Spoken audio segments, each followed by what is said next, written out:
Israel's nuclear posture is inextricably bound up with the wider conflict that it has with its neighbors, both the Palestinians and the wider Arab community. Israel feels surrounded, threatened.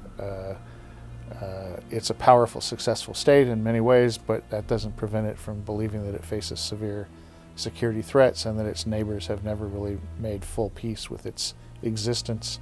In 1981, Israel bombed a reactor in Iraq. This was a facility that was declared and under IAEA safeguards, and Israel believed that it would be used for plutonium production for a possible Iraqi nuclear weapon, and they bombed the facility. This evoked a lot of condemnation from really the entire international community, including the United States. Other members of the IAEA, and in particular the other Arab and Middle Eastern states, were unhappy with Israel taking military action against Iraq and argued that by doing so they had violated their place as a member of the IAEA and should no longer be allowed to participate in IAEA activities. The United States supported both Israel generally and Israel's actions in particular, and so said that they would no longer fund the IAEA unless Israel was readmitted. As with many international organizations, the bulk of the IAEA's budget comes from the United States, and so by withdrawing financial support, they would largely have crippled the organization. The Israeli attack on the Iraqi or Syrian was open, public. The destruction of the Syrian facility, there was a lot of ambiguity in terms of what was there and the destruction itself, what was accomplished. So from outside it looks like it was nipped in the bud. The IAEA says that it's very likely that Syria had a reactor and that Israel bombed it. The intelligence that was provided by the United States in the spring after the 2007 attack seemed pretty convincing to me. They had what appeared to be a reactor that was very similar to the gas-cooled graphite-moderated reactor in North Korea. And, you know, they have photographs showing North Koreans in Syria apparently helping with the construction of this facility. So it seems to me very likely that Syria had a reactor under construction that the Israelis bombed. The Israelis have never actually admitted that they did attack the Syrian facility in 2007, although everybody else assumes that they did.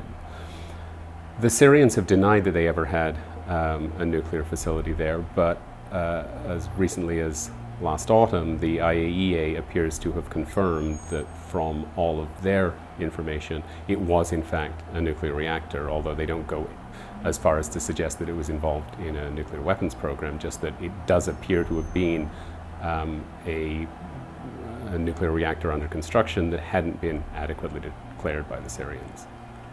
Well, Israel is a state that is one of the non-members of the Nuclear Non-Proliferation Treaty. It's a state that is believed to have nuclear weapons, with India and Pakistan and now North Korea, one of the four nuclear-armed non-members of the treaty.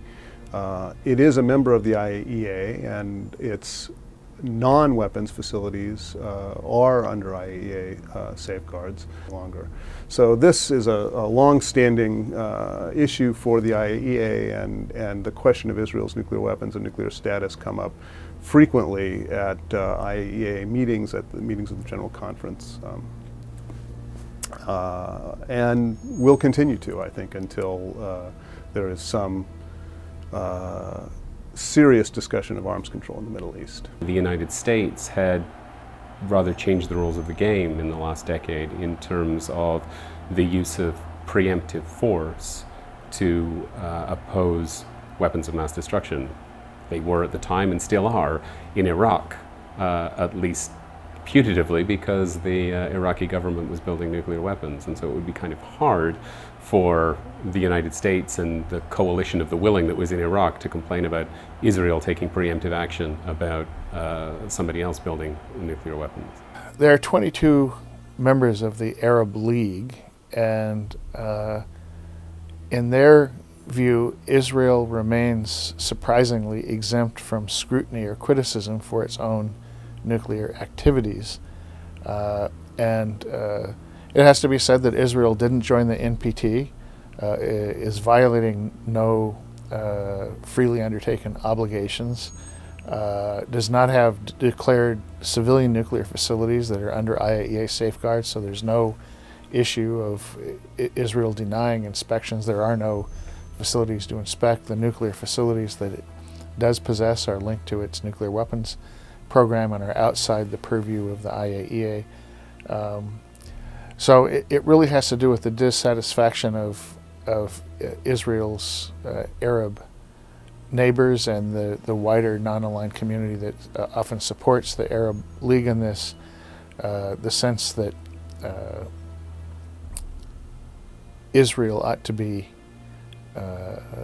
held more to account for its nuclear behavior, and that it's really not fair that states that are members in good standing of the NPT, the Egypts and Jordans of the world, are being asked to undertake ever more intrusive burdens on behalf of the NPT regime when Israel has nuclear weapons and in fact gets no scrutiny and very little criticism from the Western world. The Israeli position is that they will join the NPT as a non-nuclear weapons state after there's peace in the Middle East and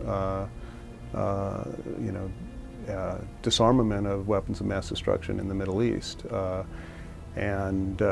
Whether or not there will be serious discussions of arms control and disarmament among Middle Eastern states remains to be seen, but this possible conference in 2012 or shortly thereafter is one opportunity to begin that discussion. I think it's unlikely that Israel will join the NPT anytime soon, but stranger things have happened. The NPT encourages the idea of nuclear weapons-free zones. It certainly allows states in various geographic regions of the world to create nuclear weapons-free zones. And there's been talk of one in the Middle East for a long time. Some hope that the countries in the region would agree to denuclearize because it's a zone of conflict. The Middle East nuclear weapons-free zone was initially proposed, at least at the state level, as part of the process of NPT 95, that is, the Review and Extension Conference of the Nuclear Non-Proliferation Treaty in 1995, when the treaty was made permanent.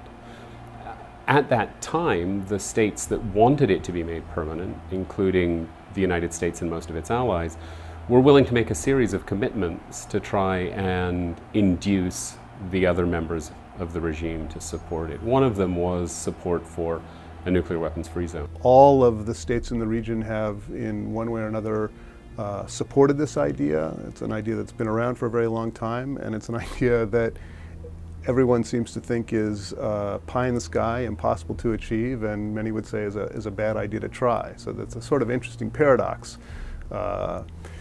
The permanent extension of the Nuclear Non-Proliferation Treaty was agreed to in 1995 with the provision that there would be progress toward a nuclear weapons-free zone in the Middle East. And there had been no progress until 2010. But in 2010, the NPT Review Conference proposed that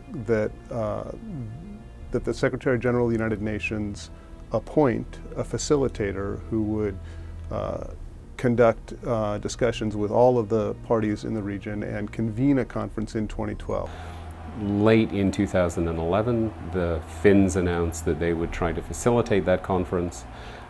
So far, it hasn't been scheduled, and it's uncertain whether or not Israel would agree to participate in the conference, and it's unlikely that the other Middle Eastern states would agree to a nuclear weapons-free zone that didn't include Israel.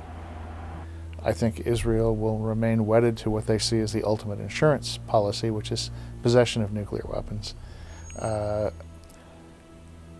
And in any environment outside of very substantial settlement of the existing conflict, it seems to me unlikely that Israel will significantly modify its nuclear policy. You know, in the 1990s, this became an issue, and there was an arms control process between Israel and some of its Arab neighbors, and eventually they foundered on exactly on the proposition that the Arabs wanted to discuss Israel's nuclear capabilities, and Israel refused to do so except at the end of a process. They felt, you know, until peace has been achieved, that insurance policy is something that they will prefer to retain. So I don't see any prospect of change in that situation in the near to medium term, and the prospects for Israeli accession to the NPT are linked, in fact, to this very intractable, deeper conflict, which people have been trying for several decades for multiple decades really, to resolve without much success.